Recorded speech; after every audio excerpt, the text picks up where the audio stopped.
Perhaps the most important instrument of its time, the astrolabe is an ancient handheld astronomical computer, able to project a two-dimensional view of the sky and solve questions to do with time, the position of celestial bodies, and direction finding on Earth.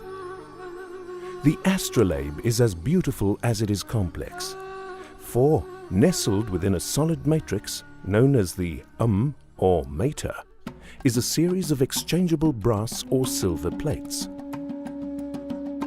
upon which a turnable skeletal reed plate pinpoints the coordinates of the Sun and stars.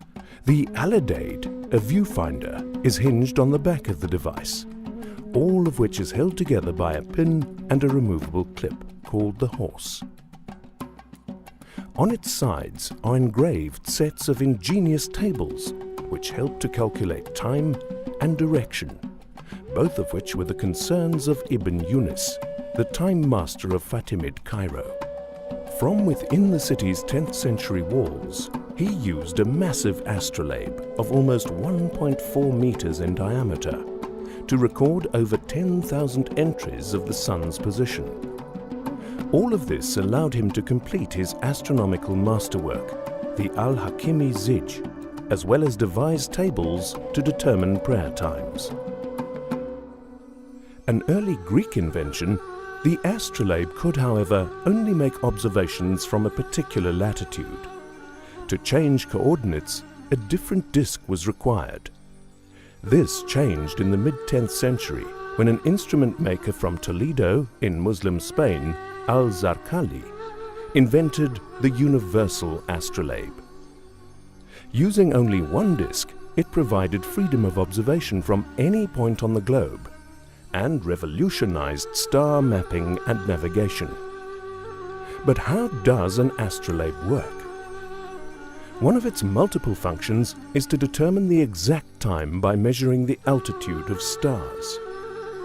First, the astronomer would fix the sight device on the Sun or a star.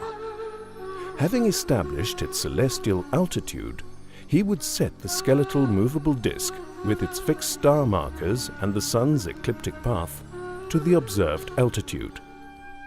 As if by magic, time in relation to any specific date could then be read from the mother plate, while both the visible and invisible sections of the sky are shown on the front-facing plate. Various additional tables on the back of the astrolabe help determine cardinal points and the Qibla, the direction of Mecca.